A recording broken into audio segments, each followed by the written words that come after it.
सर्वसामान्यांच्या हक्काचा आवाज जागर जनस्थान।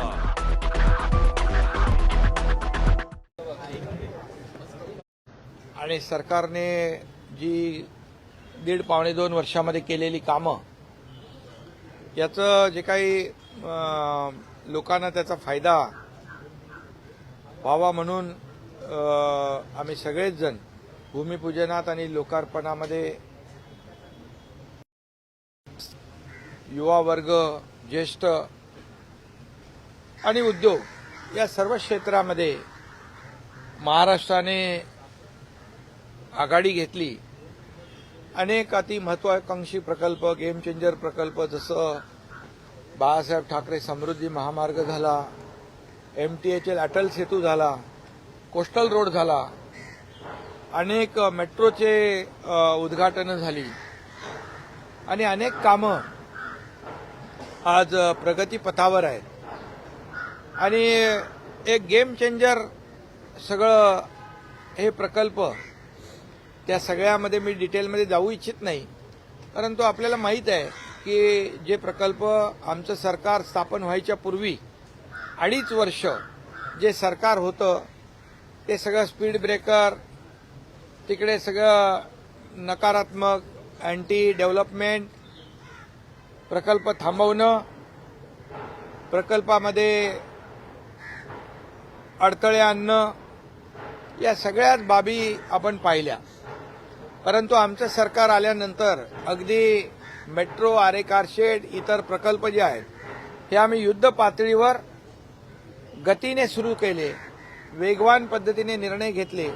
प्रकल्पाचा एक इन्फ्रा प्रोजेक्ट म्हणून आज राज्य आपलं पहिल्या नंबरला आहे। FDI मध्ये आज पहिल्या नंबरला आपलं राज्य आहे आणि त्याचबरोबर GDP मध्ये आपलं कॉन्ट्रिब्युशन खूप मोठं आहे। आणि म्हणून आज केंद्र आणि राज्य सरकार मिळून हे डबल इंजिन सरकार गेले 1.5-2 वर्षामध्ये ज्या वेगाने निर्णय घेतले, प्रकल्पांमध्ये बंद पडलेले प्रकल्प त्यांना चालना दिली, नवीन प्रकल्प सुरू केले आणि आणखी नवीन प्रकल्पांचं प्रयोजन केलं। याचबरोबर शेतकऱ्यांसाठी मगाशी म्हटल्याप्रमाणे सर्व घटकांसाठी, महिलांसाठी, तरुणांसाठी अनेक योजना आम्ही केल्या। त्या योजनांमध्ये मी जाऊ इच्छित नाही, आपल्याकडे योजना आलेल्या आहेत।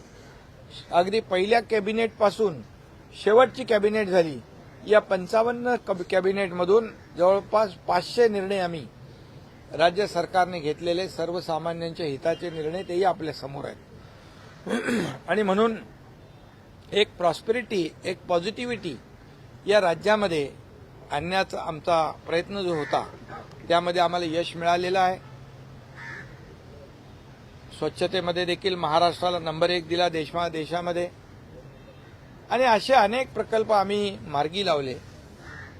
याबद्दल आमचे सर्व मंत्रिमंडळातील सहकारी, दोन्ही उपमुख्यमंत्री, मंत्रिमंडळातील सहकारी, आमदार, सगळ्यांचंच मनापासून याच्यामध्ये योगदान आहे।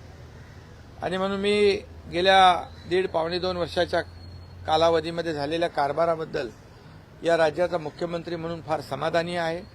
लोकांमध्ये एक सरकारच्या बाबतीमध्ये एक पॉझिटिव्ह परसेप्शन तयार झालेलं आहे। एक ॲक्सेसेबल सरकार आणि प्रो पीपल सरकार, प्रो ॲक्टिव्ह सरकार, अशी जी काही सरकारच्या बद्दल एक भावना आणि परसेप्शन लोकांमध्ये क्रिएट झालेला आहे, यासाठी नक्कीच याचा फायदा आम्हाला येणाऱ्या आणि लोकसभेच्या निवडणुकांमध्ये नक्की होईल।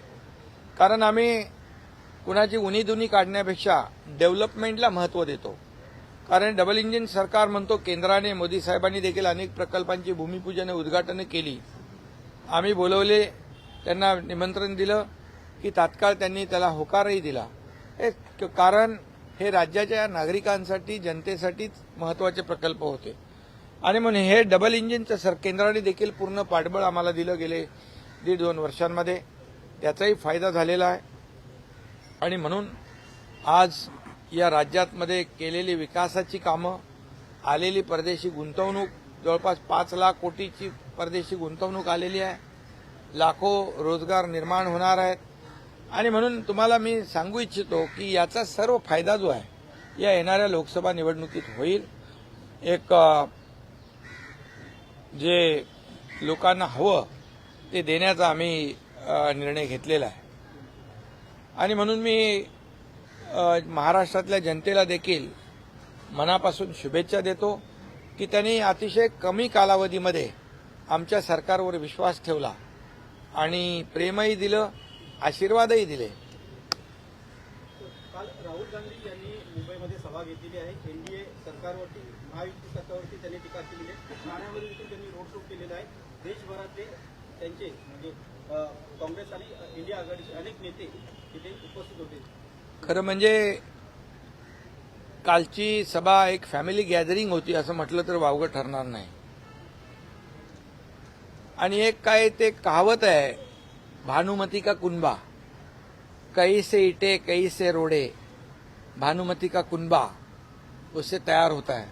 म्हणजे सगळे नैराश्य चेहऱ्यावर असलेले लोक, कुणी उत्तर प्रदेशमधून, कुणी काश्मीरमधून, कुणी बिहारमधून जे तडीपार झालेत, हद्दपार लोकांनी केले, ते सगळे एकत्र आले होते काल. आणि एकंदरीत पाहिलं तर त्यांच्या चेहऱ्यावर साफ दिसत होतं की एक धरून बांधून आणलेले लोक असतात ना, तशा प्रकारचे आज त्या ठिकाणी लोक पाहिले. दुर्दैव आहे. तुम्ही काल म्हणालो कालचा दिवस काळा दिवस आहे, कारण स्वातंत्र्यवीर सावरकरांच्या स्मारकाच्या समोर आणि बाळासाहेबांच्या समाधीसमोर ही सभा झाली. खरं म्हणजे उबाटाच्या लोकांनी जाऊन पहिलं तिथे माफी मागितली पाहिजे होती. जाऊन आमच्या सावरकरांच्या विरोधात बोलणाऱ्यांच्या बरोबर मला बसावं लागतंय. स्टॅलिन ज्यांनी सनातन हिंदू धर्माचा अपमान केला त्याच्याबरोबर मला बसायला लागतंय. मुफ्ती मोहम्मद आणि ते कोण तिकडचे फारुख अब्दुल्ला त्यांच्याबरोबर मला बसायला लागतंय. तर ती माफी त्यांनी मागायला पाहिजे होती खरं म्हणजे. आणि त्याचबरोबर आता काल एक शब्द बंद झाला, माझ्या तमाम हिंदू बांधव भगिनींनो. आता पूर्वी हिंदू हृदय सम्राट बाळासाहेब, हिंदू हृदय सम्राट म्हणायला देखील जीभ कचरायची. आता कालही तो शब्द माझे तमाम हिंदू बांधव, तोही तुम्हाला जाणवलं की नाही, तोही रद्द झाला. यावरून आज लक्षात आलं की बाळासाहेबांचे विचार, त्यांची भूमिका, त्यांचं धोरण, त्यांची आयडिओलॉजी हे सगळं सोडलं. आणि म्हणून तर आम्हाला हा निर्णय घ्यावा लागला त्यांना सोडण्याचा आणि बाळासाहेबांचे विचार पुढे नेण्याचा, त्यांच्या विचारांचं सरकार स्थापन करण्याचा. त्यामुळे काल जे काही अबकी बार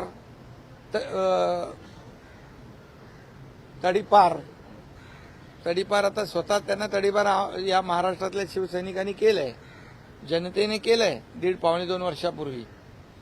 आणि आता जे इतर राज्यातून तडीपार झालेले लोक इथं आले, ते मोदीजींना कसं काय तडीपार करू शकतात?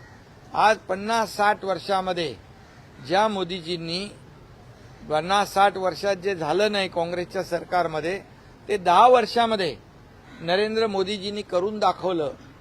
आणि त्याचा प्रत्येक परिचय आपल्या समोर आहे. आज प्रकल्पांच्या माध्यमातून, विकासाच्या माध्यमातून, अर्थव्यवस्थेच्या माध्यमातून या देशाची अर्थव्यवस्था 11व्यावरून 5व्यावर आणली. आता 3ऱ्यावर आणण्याचा त्यांचा निर्धार आहे.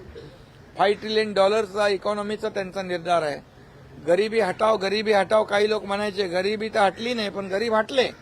परंतु मोदीजींनी 25 कोटी लोकांना दारिद्र्य रेषेच्या वर काढलं.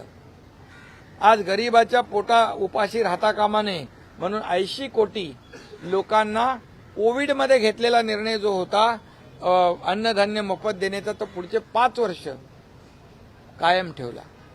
हे मोदीजींचं काम आहे. आणि म्हणून आज जे काही तिकडे परिस्थिती होती, अतिशय म्हणजे विश्वास गमावलेला विरोधी पक्ष कुठला, इंडिया अलायन्स, इंडिया नाही, INDIA, इंडिया अलायन्स. विश्वास गमावलेला विरोधी पक्ष, ना त्यांच्याकडे नेता, ना त्यांच्याकडे नीती, ना त्यांच्याकडे काही अजेंडा. आणि म्हणून आज इकडे मोदीजींच्या समोर एक मोदी द्वेष फक्त त्यांच्या भाषणातून दिसत होता. फक्त आणि फक्त व्यक्तिद्वेष, दुसरं काही नव्हतं. अरे ज्या मोदीजींनी देशाला एवढ्या उंचावर घेऊन गेले त्यांच्या विरोधात तुम्ही जेव्हा 2014ला तुम्ही चौकीदार चोर म्हणालात, 2019ला आणखी काहीतरी म्हणालात. लोकांनी तुम्हाला तुमची जागा दाखवली आणि यावेळेस देखील जनतेने ठरवलेलं आहे की यांच्याकडे साधा पंतप्रधान पदाचा उमेदवार देखील जाहीर करू शकले नाहीत. ते एक दुसऱ्याकडे पाहतात. राहुल गांधी यांनी त्यांच्या कालच्या भाषणामध्ये शक्ती हा शब्द प्रयोग वापरला. त्यावरनं नाराजी जी आहे ती व्यक्त केली जात आहे. त्यांना शक्ती सीबीआय ईडी यांची शक्ती जी आहे ती वापरली जाते, आयटीची शक्ती वापरली जाते. मात्र शक्ती या शब्दावरनं काही नाराजी नाही, त्यांनी हिंदुत्वाची शक्ती म्हटलंय. हिंदू धर्म की शक्ति. हिंदू धर्म की शक्ति मतलब क्या? ये हमारी 3.5 शक्तिपीठ जो है महाराष्ट्र में, वो हमारे देव देवताओं की शक्ति, हमारी नारी शक्ति, हमारी भारत माता की शक्ति, ये सब शक्ति को समाप्त करेंगे वो? इतनी बड़ी ताकत है उनके पास. ये इसका जवाब जो है हमारी नारी शक्ति, हमारी महिला शक्ति, हमारी सब माता बहनें निश्चित रूप से उनको आने वाले चुनाव में उनकी जगह दिखाएंगे. थाने के बारे में आपने कहा, इतना बड़ा नेशनल लीडर, थाने में 500 लोग नहीं थे, पूरा फ्लॉप शो हो गया. उसका वीडियो देखो आप क्या बोल रहे हैं? बहुत बड़ी सभा हो गई रैली. मुंब्रा में तो 4-5 लोग भी नहीं थे, सब गाड़ियां थी. एक नेता तो किसी को मार भी रहा था, गर्दी भीड़ नहीं हुई करके. अरे ये देखा कि नहीं आप लोगों ने?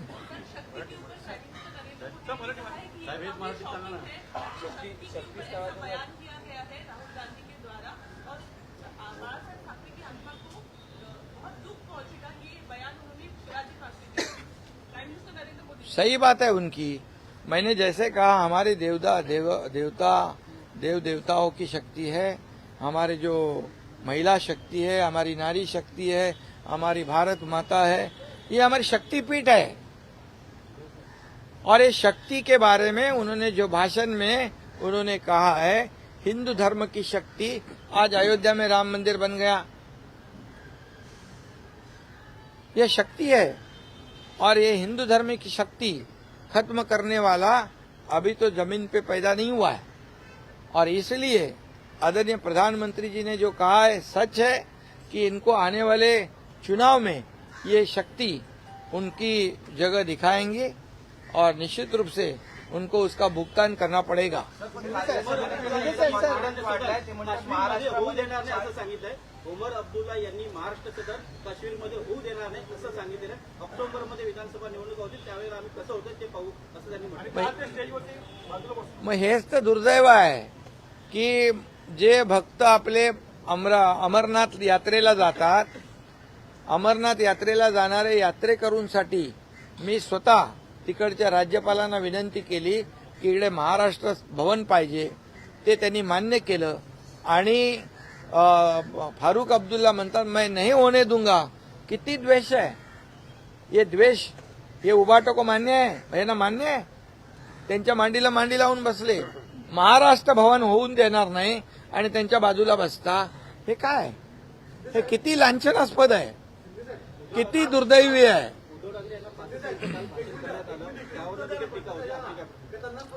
नाही, त्यांना जे 5 मिनिटं दिली यावरून त्यांची पत जी आहे उदय, त्यांची पत जी आहे ना, 5 मिनिटं भाषण करायला दिली.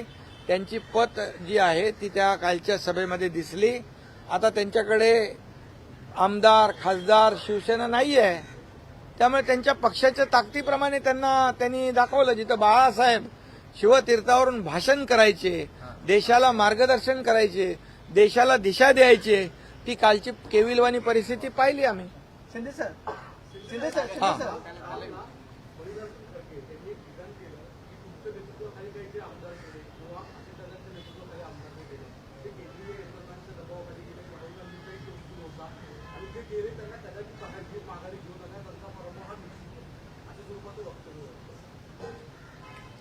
त्यांनी एकदा असंही वक्तव्य केलं होतं. त्यांना विचारलं होतं अभी देश में सत्ता आपकी आएगी, क्या क्या होगा.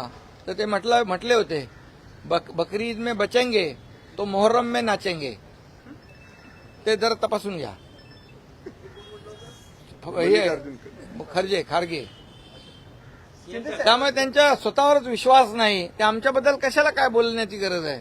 अरे आम्ही छाती ठोकपणे गेलो, आम्ही बोलत गेलो, लपून छपून नाही गेलो. बाळासाहेबांच्या विचारांची भूमिका घेऊन पुढे गेलो आम्ही. असे भूमिका बदलणारे आम्ही नाही सत्तेसाठी खुर्चीसाठी. शिवसेनेला एकेकाळी अच्युत मानणारे खरगे काँग्रेस आज त्यांचे गळाभेट करतायत. हे पॉलिटिकल कॉम्प्रोमाइज आहे, तडजोड. हे आम्ही नाही करू शकत. पण आता ते म्हणतात की आम्ही महाराष्ट्रामध्ये 40 पार करू, महाविकास आघाडी म्हणते. कुठून मागून का कुठून? शून्य म्हणजे शेवटून आत्मविश्वास याच्याबद्दल. अरे आत्मविश्वास गमावलेले ते पाहिले मी. त्यांचे चेहरे बघितले. राहुल गांधीचं भाषण चालू होतं तेव्हा त्यांचे चेहरे बघण्यासारखे होते. शिंदे सर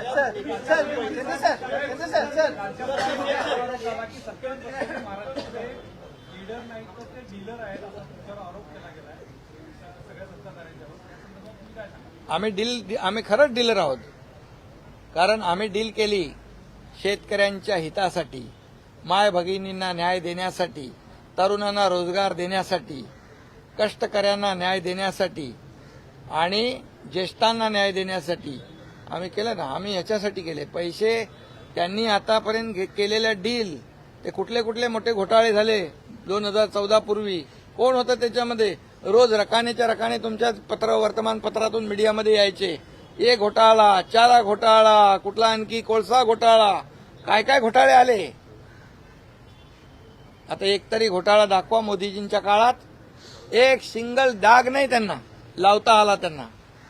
त्यांच्याकडे आरोप करायला काही नाही म्हणून एक खोटे आरोप करतात. आणि ज्या वेळे 2014ला मोदीजींवर आरोप केले त्यांचं पाणीपत झालं. 2019ला आरोप केले त्यांचं पाणीपत झालं. 2024ला आता आरोप करतायत. त्यांना विरोधी पक्ष नेता बनण्या एवढे तरी मिळतील की नाही मला माहित नाही. खासदार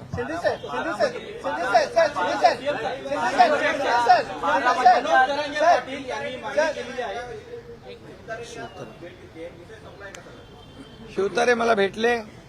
मी त्यांना सांगितलं आपली राज्यात महायुती आहे, युती धर्म पाळणं हे आपलं शिवसेनेचं कर्तव्य आहे असं मी त्यांना सांगितलेलं आहे. आणि त्याप्रमाणे ते गेलेत. त्यांची आता तब्येत ठीक नाही, त्याचं ट्रीटमेंट सुरू आहे. आणि मला वाटतं महायुतीमध्ये आमचे सर्व कार्यकर्ते शिवसेना पूर्णपणे जिथं ज्याचा कॅन्डिडेट असेल त्याला पूर्ण ताकदीने मदत करून निवडून आणणार.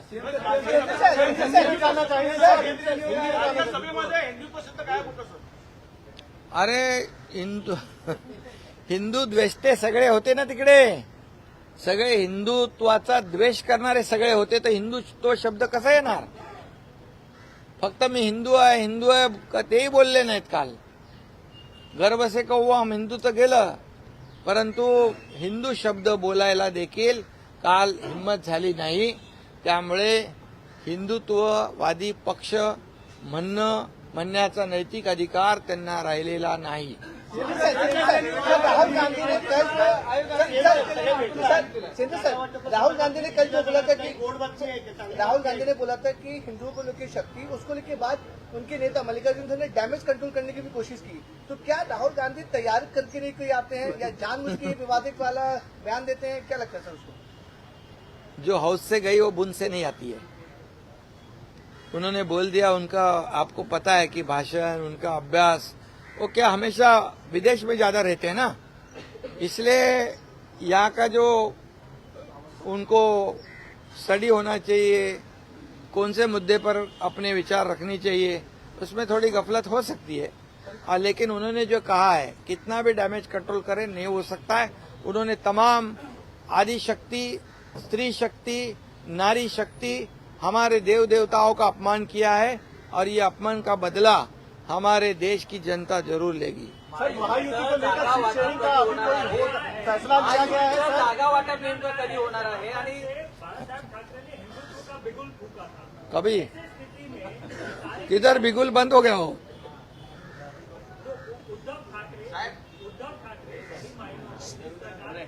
बाळासाहेब ठाकरे ने हिंदुत्व का मुद्दा उठाया था, कहीं ना कहीं उसको जो है वो उसी जमीन पर हाँ, वहीं से शिव तीर्थ पे शिवाजी पार्क से ही बाला साहब ने हिंदुत्व की गर्जना की थी और शिवाजी पार्क पर अभी सभा लेने का नैतिक अधिकार उनको नहीं है, क्योंकि बाला साहब के विचार उन्होंने गाड़ दिए।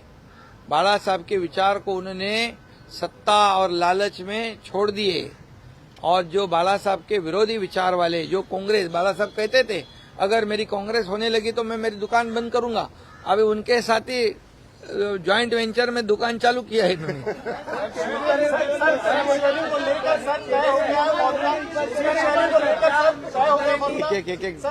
सीट शेयरिंग को लेकर फॉर्मूला क्या तय हो गया? क्या दिल्ली जाने वाले हैं फाइनल डिसीजन लेने के लिए? क्या रूपरेखा है सर? काही टेन्शन घेऊ नका, जागा वाटप समन्वयाने आणि सन्मानजनक होईल। महायुतीमध्ये कुठलाही विवाद नाही, काही चिंता करू नका, योग्य वेळी निर्णय होईल। आणि आपल्याला मी पुन्हा एकदा सांगतो की या राज्यामध्ये 45 पारचा आकडा या राज्यात महायुतीचा येईल आणि मोदी साहेबांचे हात मजबूत होतील। आपको बताता हूँ, हिंदी में बताता हूँ, ये सीट शेयरिंग की बात की लेकर कोई चिंता नहीं है। सम्मानजनक निर्णय होगा, समन्वय से निर्णय होगा और मैं दावे के साथ कहता हूं कि ऐसे माहौल में जब विपक्ष तो पूरा सो गया है, विपक्ष तो पूरा कॉन्फिडेंस लूज किया है उन्होंने, उनके उसमें तालमेल नहीं है। आपण म्हणतो ना कोणाचाच पायपूस कोणामध्ये नाही, तालमेल नहीं है, वो एक दूसरे के ऊपर क्या बोलते हैं उसको, विश्वास नहीं है, एक दूसरे के ऊपर संदेह है उनके दिल में, ये क्या करेगा वो क्या करेगा। ऐसे परिस्थिति में जो 1.5-2 साल में हमने जो काम किया है, इस राज्य में का विकास किया है और केंद्र में मोदी जी ने 10 साल में काम किया है, उसका पूरा जो आज इस चुनाव में नतीजा आपको दिखेगा और 45 से ज्यादा सीटें महाराष्ट्र से आएगी और मोदी जी ने कहा है कि अब की बार 400 पार निश्चित रूप से आंकड़ा होगा। पहिली यादी कधी जाहीर होणार साहेब? नहीं, मैंने अभी कहा ना कि समन्वय और सम्मानजन, क्योंकि महायुति है हमारी और हमारे में अच्छी तरह से अंडरस्टैंडिंग है और एक दूसरे को हम लोग साथ लेकर चलने वाले लोग हैं और हमारा टारगेट यही है कि मोदी जी को फिर से बड़ी ताकत से प्रधानमंत्री बनाएंगे और निश्चित रूप से 400 का पार पूरा आंकड़ा जो है पार होगा। राज ठाकरे क्या महायुति में शामिल हो रहे हैं? एमएनएस की मीटिंग हो रही है लगातार, क्या राज ठाकरे एमएनएस महायुति में शामिल हो रही है? एनडीए में राज ठाकरे जी अभी हमारे एक विचारधारा वाले हैं, एक ही विचार के लोग हैं हम लोग सभी लोग, और इसलिए निश्चित रूप से योग्य निर्णय होगा। आपली पहिली यादी कधी जाहीर? आंदोलनावरती जे राजकीय गुन्हे दाखल झाले ते मागे घेण्याची मागणी केलेली आहे, त्या संदर्भात कारवाई काय कुठपर्यंत झालेली आहे? मी याच्यावर परवाच्या दिवशी पण बोललो की आपण त्यांच्या मागणीप्रमाणे जस्टिस शिंदे कमिटी आपण गठीत केली, ते काम सुरू आहे। मराठा आरक्षण 10% आपण देण्याचा निर्णय घेतला होता जाहीरपणे आणि तो विशेष अधिवेशन घेऊन आपण 10% आरक्षण दिलं। ते आरक्षणाचा लाभ मराठा समाजातल्या तरुणांनी जास्तीत जास्त घेतला पाहिजे। आता पोलिसांची भरती सुरू आहे, त्याचा फायदा त्यांना होईल। कोर्टामध्ये काही लोक गेले होते परंतु कोर्टाने त्याला स्टे दिला नाही। सरकारने राज्य हायकोर्ट आणि सुप्रीम कोर्टमध्ये कॅवेट फाईल करून ठेवलेला आहे। त्यामुळे मराठा आरक्षण आम्ही म्हणत होतो की मराठा आरक्षण टिकेल, टिकणारं कायद्याच्या चौकटीत बसणारं आरक्षण आम्ही देणार आणि आम्ही शब्द पूर्ण केलेला आहे, शपथ पूर्ण केलेली आहे आणि कुणबी प्रमाणपत्र देण्याचं काम सुरू आहे। आणि त्याचबरोबर जे गुन्हे दाखल आहेत हे गुन्हे दाखल करण्याचे जसं जे आम्ही त्यांना नोटिफिकेशन जे आहे कुणबीचं सगळे सोयरेंचं, त्याला ती 8 लाख ज्या हरकती आलेल्या आहेत त्याच्या बाबतीमध्ये स्क्रुटिनी सुरू आहे, छाननी सुरू आहे। तसंच या बाबतीत देखील जे गुन्हे म्हणजे नॉन सिरियस आहेत लोकशाहीमध्ये आंदोलन घेतलंय, सभा घेतल्यात, रॅली काढलेल्या आहेत, त्यामध्ये काही गुन्हे दाखल झालेत, काही रस्ता रोकोमध्ये गुन्हे दाखल झालेत. हे पहिल्या टप्प्यामध्ये त्याची स्क्रुटिनी सुरू आहे आणि सरकार पूर्ण सकारात्मक आहे. ते जे नॉन सिरियस गुन्हे आहेत ते सरकारने काढण्याचा निर्णय आचारसंहिता लागू व्हायच्या अगोदरच घेतलेला आहे. त्यामुळे त्याची स्क्रुटिनी चालू आहे, छाननी चालू आहे. आणि जे सिरियस गुन्हे आहेत ज्याच्यामुळे जीवित आणि वित्त हानी ज्याच्यामध्ये नाही, जीवित आणि वित्त हानी ज्याच्यामध्ये नाही, ते गुन्ह्याचं वर्गीकरण केलं जाईल.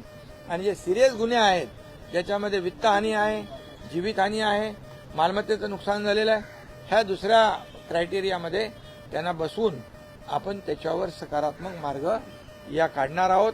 आणि जे छोटे गुन्हे आहेत, लोकशाहीमध्ये आंदोलन करण्याचा अधिकार आहे, ते आम्ही तात्काळ काढण्याचा निर्णय अगोदरच आचारसंहिता लागायच्या अगोदर घेतलाय. ती छाननी सुरू आहे आणि ते लवकर निर्णय होईल. राहुल गांधी का ट्वीट है, राहुल गांधी का वाढवून मिळणार आहे का? राहुल गांधींचे ट्वीट आले राजा की आत्मा ईवीएम में है. तुम्हाला एक किती संयुक्त काय काय काय राजा की आत्मा, देश की राजा की आत्मा ईवीएम में है असं त्यांनी विधान केलं. राहुल गांधी ने कल सर शिवाजी पार्क में बोला. साहेब, राहुल गांधींनी ट्वीट केलं. अरे जब ऐसे बात ते जर असं बोलत असतील तर त्यांनी त्यांचा पराभव कबूल केलेला आहे. त्यांचा पराभव त्यांना कबूल केलाय त्यांनी.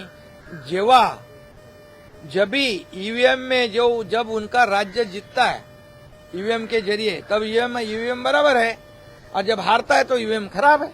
ये कौन सा तरीका है? तुम इलेक्शन कमीशन को गाली देते हो, सुप्रीम कोर्ट को तुम सलाह देते हो, तुम सबको, जब तुम्हारे हित में फैसला होता है तो वो एजेंसी अच्छी है. तुम्हारे विरोध में जनता ने जो फैसला दिया है तब वो एजेंसी गलत. ये क्या है? ये दोगली राजनीति है.